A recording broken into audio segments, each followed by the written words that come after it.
The jungle was quiet, too quiet. Then came the sound. A loud boom, like the sky itself had cracked. Trees bent under the force, birds scattered, and smoke rose from behind the mountains. It wasn't thunder, it was a ship. A royal escape pod, silver and gold, with noble emblems burned on its hull, had just crashed into the heart of the wild. Planet Juno 9. Most wouldn't dare come here. The jungle was full of poison vines, strange creatures, and hungry predators. But inside the broken pod was a girl. She was no ordinary girl. Lady Sorella of House Valar, highborn daughter of the Grand Chancellor. Her body was bruised, her long silver-white hair covered in blood and ash. One leg was trapped under a bent support beam. Her breathing was shallow, and her skin was burning with fever. The pod's auto beacon blinked. Emergency. Signal sent. Over and over. Waiting. Calling. Across the planet, in a junky little ship floating above the surface, a lone human salvager named Raiden Holt was scanning for debris. He was looking for old tech to fix and sell. Nothing fancy. That's when his scanner caught the signal. Royal. Beacon, the screen flashed. Raiden frowned. "That's not my business," he muttered. But something made him pause. The signal was growing weaker. That meant the ship had recently crashed, and the voice message attached to the beacon. It wasn't robotic. It was a girl's voice breaking through static. "Anyone please, I'm trapped. Someone help me." He clenched his jaw. I shouldn't. But his hand was already reaching for the controls.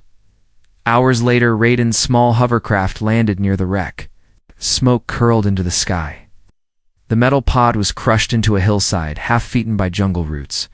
Strange bird-like creatures circled. Above, sniffing for blood, Raiden moved fast. Pulling on gloves and grabbing his med-dash kit, he found her inside, barely conscious, her gold uniform ripped, her ankle twisted, her body bleeding from sharp edges. Her eyes opened just as he reached for the beam crushing her leg. "No, don't touch me," she whispered weakly. He ignored her. The beam was hot, but light enough for him to lift. He slipped his hands under her legs and back, lifting her carefully, and that's when her scream came. "You dare?" She gasped, suddenly more awake. "You touched me with your bare hands." Raiden blinked. "You were dying." "I am highborn." She hissed through pain. "You are a primitive human. You violated sacred law." "Yeah," he said, walking toward his hovercraft. "Well, where I come from, letting someone die is worse." She tried to push him away, weakly. "Unhand me." But she fainted before she could finish. Inside his small ship, Raiden placed her on the padded bed. Her skin was pale blue, cold to the touch. Her body was shaking. He sighed. "You're welcome." As the engines lifted them into the sky, he checked her vitals. High fever, cracked ribs, possibly poisoned cuts from jungle flora. She needed real help, but there were no hospitals nearby. Not on this cursed planet. It was just him. And her. Later that night, her eyes opened again. She stared at the strange ceiling, confused. Then her gaze dropped to the blanket over her body. Her wounds were cleaned. She was wearing a soft cloth robe knot, her royal armor. Raiden sat at a desk nearby, drinking recycled water and fixing a small broken drone. She spoke coldly. "You undressed me?" He didn't even look up. "You were bleeding." "I cleaned the wounds." I looked away. Her fists clenched the blanket. "You touched me. That is punishable by. I saved your life. That's a crime? Go ahead. Call the guards." She stared. At him. Why would a human risk so much for someone like me? He finally looked her in the eyes. Calm, tired, serious, because no one else would. Silence filled the room. In that moment, Sorella realized something terrifying. Her distress signal had been sent hours ago. Hundreds of ships had passed this region, dozens of patrols. Other nobles, merchants, even her own family's fleet, but none had come. Only one had answered. A human, a commoner. A man she was taught to look down on. She looked away. "I didn't ask you to come." Raiden stood up and tossed her a packet of food gel. Yeah, but I came anyway. Outside the window, the stars spun slowly. Somewhere far away, her world still believed in titles, bloodlines, and pride. But here, in this lonely little ship, all she had was a bruised body, and a human who touched her not to own her, but to save her. And somehow, that made her feel more afraid than anything else. She opened her eyes to the smell of burning metal and something strange clean bandages. Lady Sorella blinked against the light. Her leg still hurt, but it was wrapped carefully now. Her silver-blue skin had small white patches of medical paste on it. A warm blanket was pulled up to her chest. For a moment, she felt safe. Then her pride kicked in. "Human," she called out sharply. Her voice hoarse, but still full of command. Raiden looked up from the pilot seat, chewing a protein bar. "You're awake," he said simply. "You still haven't returned me to my people," she snapped. He stood, tossing the bar wrapper aside. "Your people ignored your beacon." Her jaw tightened. "That's not possible." "I'm Lady Sorella of House Valarian." "I'm Raiden Holt," he interrupted. "No house, no title. It's just the guy who pulled you from a burning pod." She tried to sit up, but winced in pain. Raiden moved to help her, but she flinched back. "Don't touch me," she growled. He raised both hands. "Fine. Die slowly, your call." Minutes passed. The hovercraft flew low over a thick green jungle. Trees taller than buildings passed underneath. The planet was alive with wild sounds. Sorella gritted her teeth. She wouldn't show weakness. But the pain in her leg was growing worse. It felt hot, swollen. She glanced at him. "Where are you taking me?" "There's an abandoned science outpost north of here. Old Terran tech, but it still has medical gear. I'll patch you up better there. I don't trust Terran equipment." He glanced at her. "Then crawl back into the jungle and wait for your noble friends. Maybe they'll show up before your infection spreads." Her pride stung. She looked away. Hours later, the hovercraft landed on cracked landing pads. The outpost was falling apart, but the medbay inside still worked. Raiden helped her hobble inside. She resisted his arm at first, but after one step, she almost fell. His hands caught her again. Their eyes met. "Let go," she whispered, her voice full of shame this time. "I will, when you stop needing me to keep you upright." Inside, he sat her down and gently peeled back the leg bandage. She hissed in pain. The flesh was red, starting to go black in spots. "This is bad," he said quietly. Then, without warning, he pulled a sterile blade from his kit. Her eyes widened. "You dare cut into my skin?" "If I don't," he said calmly, "you'll lose your leg. Or worse, I am royalty. You are rotting." He dipped the blade in antiseptic. "Try to stay quiet." She wanted to protest again, but the burning pain overpowered her pride. She nodded once, quickly, and bit down on her knuckle. The procedure wasn't long, but it felt like hours. He worked fast and clean, draining infected fluid and applying SYNTH-skin. She trembled the entire time. Raiden noticed but said nothing. When it was over, he covered her leg and gave her clean water. "You'll feel worse tomorrow," he said, "but at least you'll live." She stared at the bandages, then at him. Finally, her voice softened. "Why do you care if I live?" He shrugged. "I don't really. But you asked for help. That matters. No one else came." Raiden nodded. "You know," she added bitterly, "where I'm from, humans are still seen as dangerous pets. Good in wars, unpredictable in peace." Raiden smirked. "Funny. Where I'm from, aliens are all arrogant and heartless." They both chuckled, for the first time since they met. The tension dropped just a little. That night, she couldn't sleep. She watched him silently as he repaired a scanner. He worked with strong, skilled hands, but gentle when needed. A strange warmth filled her chest. She didn't understand it. She had been taught to look down on his kind, to fear their touch, to control their service. But he had touched her with no desire for power, no greed, no pleasure, only duty. And now, she didn't know how to face that. Later, just as she drifted off, she whispered without thinking, "Raiden, Thank you. There was silence. Then he replied softly, "You're welcome, princess." The jungle outpost was quiet. Old machines blinked in the dark. Vines crept through cracked ceilings. In the med bay, the only sound was the slow, shaky breath of the girl who once ruled over cities. Lady Sorella lay on the bed, her leg bandaged, and elevated, her body covered in a thin sheet. But something was wrong. Raiden noticed it first. He was checking the backup generator when he saw it the medical scanner. Flashing red, toxicity levels rising. He rushed to her bedside. Her face was pale. Her skin looked sweaty and flushed. "She was shivering, Sorella," he said, gently shaking.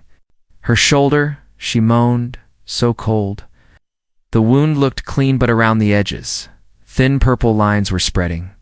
Something had gotten into her bloodstream, not just a regular infection. Juno 9 jungle venom. Raiden cursed under his breath. He grabbed an old field medkit and pulled out a needle and a vial of human antivenom. It wasn't designed for alien physiology, but it was their only shot. He hesitated. If he injected the wrong dose, I could kill her faster. But if he did nothing, she'd die within hours. "Better hate me alive than love me dead," he muttered. He rolled up her sleeve and pressed the needle in carefully. The moment it entered her bloodstream, her body arched. She gasped and opened her eyes wide with terror. "What are you doing to me?" Raiden didn't flinch. "You're poisoned. That venom was moving fast. You put something in me. Without asking, you were nearly unconscious." The human. She tried to rise, but her muscles spasmed. She cried out, grabbing his shirt, her eyes full of fire and fear. "Easy," he said. "Breathe. Just breathe." He lowered her back onto the bed. "I'm not trying to hurt you," he said firmly. "I'm trying to save your life." For a long while, she said nothing. Just lay there, breathing heavily, her grip slowly loosening. Her eyes stared at the ceiling. She looked broken. Then her voice came, quiet and bitter. "Why do you keep helping me?" Raiden leaned back against the wall. "You needed help?" "No," she said. "Why you? Why did only you come when my beacon went out?" "Where were my guards? My family?" He said nothing. She turned her head to him. "Do you know what they teach us back on Valeris? That humans are only useful when leashed. That you're ruled by instinct. That you touch without thinking, feel without reason. That you're dangerous because you don't understand control." Raiden raised an eyebrow. "Sounds about right." She stared. Then he added, "But maybe that's why I'm still here, and they're not." Sorella's lips parted slightly. She didn't know what to say. The venom made her sleep again, deep and long.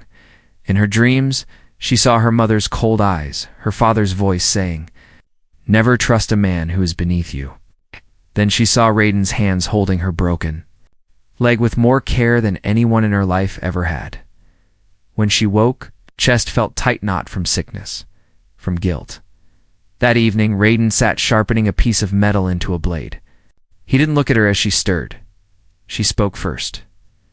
"Raiden." He looked up. She hesitated. "I was told a man's touch was always a threat. But you, I get it," he said softly. "You're not used to anyone touching you without wanting something." She looked at him. "Exactly. I don't want anything," he added, "except for you to stop dying on me." She gave a weak laugh. It surprised both of them. A crackle sounded from the old wall, console static. Then a faint alien transmission came through. "Valari Royal Command. Status update requested." Raiden moved to respond, but Sorella shook her head. "No, not yet." He frowned.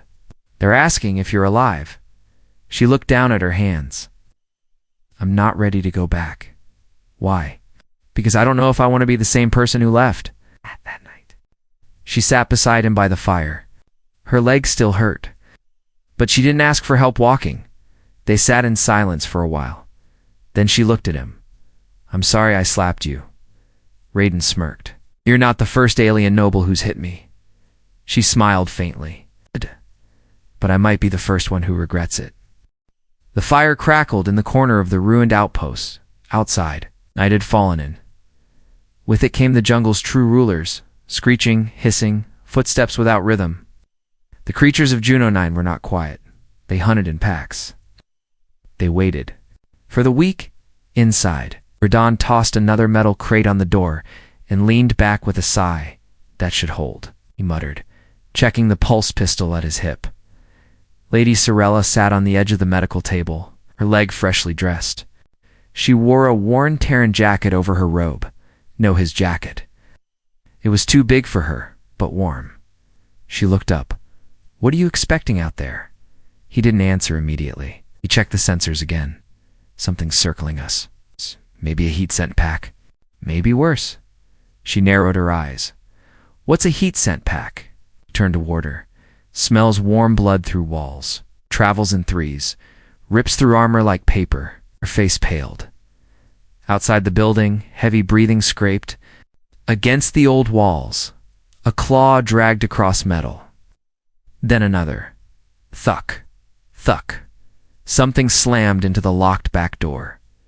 Sorella jumped, RAYDE, and pulled her closer to the center room. "Stay near me." "I am not helpless," she said, trying to stand, then staggered. Her leg gave out. He caught her, holding her steady. Their faces were close. Too close. "You're not helpless," he said. "We're not ready to fight." Either. Her lips pressed together. She nodded once, reluctantly. The first attack came fast. A sharp hiss, then a long, thin tongue burst through the air vent, aiming straight for Raiden's neck. He ducked just in time. The creature didn't fit through the vent, but its tongue lashed like a whip. Raiden fired. The blast tore off part of the vent. The creature shrieked and vanished into the trees. Sorella stared in horror. Raiden didn't blink.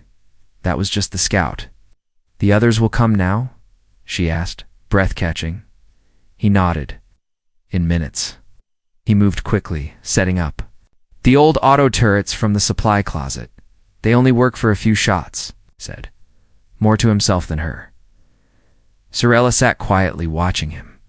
She should have been afraid, but something about how calm he was, how he moved without panic, made her chest tighten. She looked at his hands, how steady they were even as danger closed in. She looked at the old scars across his forearms. Faint but real. "Raiden," she said suddenly, "why are you still here?" He looked up. She continued, "You've done enough. You've saved me. You've treated me. Could have flown off and left me with your conscience clear?" He paused. His eyes held hers. "You asked for help? And now? You haven't told me to stop?" Second wave hit harder. Two shadows slammed into the east wall, denting the metal. The outpost shook. The power flickered. The auto turrets locked on. One fired missed. The second fired hit. One of the beasts shrieked and fell. The other vanished. Raiden and Sorella backed into the central hallway. "We're not going to survive." "This," she whispered. "Not with that attitude," he replied. Suddenly crash. A large section of the ceiling gave way. A beast, twice her size, fell into the hall behind them. It roared. Sorella screamed. Raiden shoved her aside, drawing his pulse blade. The creature lunged. Raiden dodged left, slicing across its belly butt. It wasn't enough. The beast turned and slammed him into the wall. His weapon dropped. Blood dripped from his mouth. Sorella stared in frozen horror. The human who saved her, dying in front of her. She didn't think. She didn't pause. She grabbed a broken power rod from the floor, screamed, and jammed it into the creature's side. The beast turned to her, roaring, but the rod flared with electricity and exploded. The creature's body dropped, burning, and twitching smoke filled the room. Raiden coughed, groaning. "Did you just—" She rushed to him. He was bleeding badly. She tore strips from her robe and wrapped his wound. "You saved me," he whispered, half-dash conscious. Her eyes welled up. "No, Raiden, you saved me first. Over and over. And I finally realized something." She looked into his eyes. "Don't want to go back to who I was before I met you." Silence returned. Only the fire crackled again. Raiden lay back, breathing slowly, and closed his eyes. Sorella sat beside him, No longer a proud noble, just a girl, protecting the man who taught her what it meant to be human. He didn't wake up right away. For the first time since their strange journey began, Lady Sorella sat in silence, just watching the wounded human breathe. Raiden's chest rose and fell slowly. His shirt was torn where the beast had struck him, his side tightly bandaged with pieces of her own robe.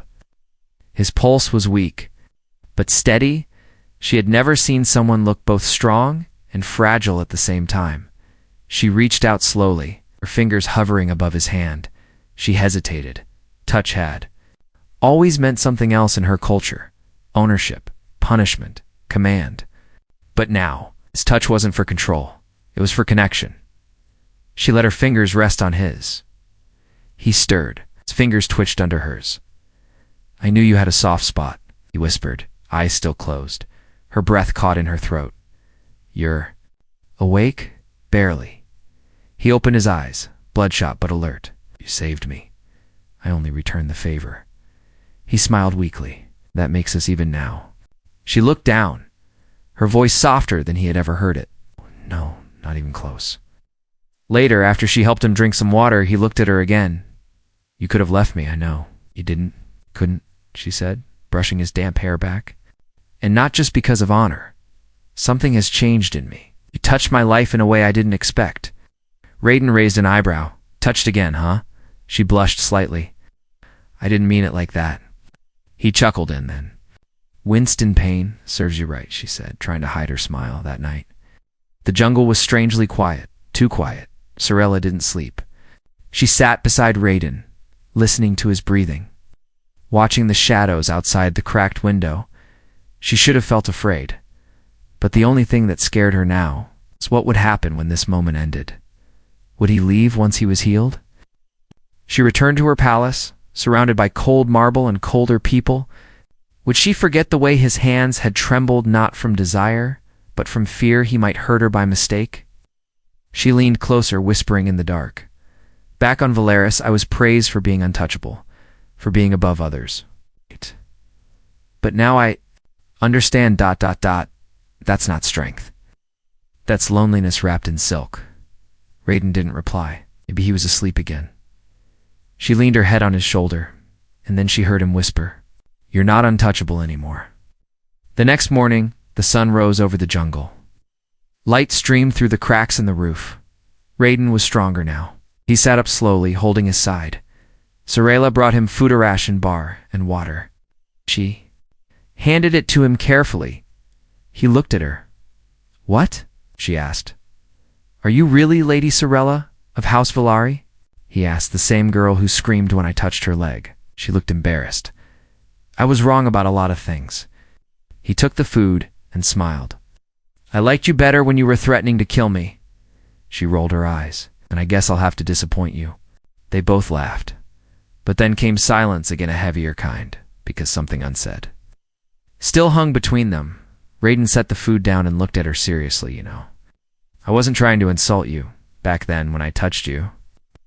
Know that now. I wasn't thinking about titles or rules. I just saw someone hurting." "I know. I didn't expect to feel anything." She leaned forward. "But you did?" He nodded once. "So did I," she whispered. There was a long pause, their eyes locked. Then she reached out and placed her hand over his, this time without shaking. "No fear, no command. Just warmth." Raiden looked down at their joined hands. "So, what happens when you go back to your world?" She didn't answer right away. Then she said softly, "Maybe I don't want to go back to that world. Not if it means forgetting this one." He blinked. "You mean..." she said, squeezing his hand. "I don't know what this feeling is, but I know I want to understand it with you." His lips parted. No clever joke this time. No sarcasm, just honesty. "Me too." The sky above the jungle cracked open like thunder. A piercing, pitched hum filled the air as 6 sleek royal crafts cut through the clouds, golden holes gleaming. The sigil of House Villari glowing bright on each one. Raiden saw them first. He stood outside the crumbling outpost, a hand over his brow, shielding his eyes from the sunlight. His wounds still ached, But he was strong enough to stand now. He whispered. They found her. Inside, Lady Sorella was watching an old screen flicker. For days, the transmission console had been silent. But now it blinked. Royal Response Team ETA. 3 minutes. She froze. Her fingers curled tightly around the edge of the console. 3 minutes, that's all she had left. Before everything changed, before he became a stranger again, the dropships landed. Like thunderclaps. Dozens of armored guards stormed the clearing, weapons drawn, faces covered in smooth gold masks. Their leader, Commander Thaler, stepped forward, a tall man with jet-black eyes, a voice cold as stone. Raiden raised his hand slowly. I'm not your enemy. Thaler didn't reply, scanned Raiden up and down, then looked toward the building. Where is the lady? Raiden gestured behind him, inside, resting. The commander nodded once. Then without warning, he backhanded Raiden across the face. Raiden stumbled. Sire La, who had just limped outside, saw it happen. No, she screamed. Everyone froze. She pushed past the guards, ignoring the pain in her leg. Touch him again, she growled, and I will have you executed. Thaler turned slowly, eyes wide. But, Your Grace, he is a human, a commoner. Is mine, she said. The words hung in the air like a bomb. Whispers rippled through the guards. Thaler bowed his head, confused but obedient.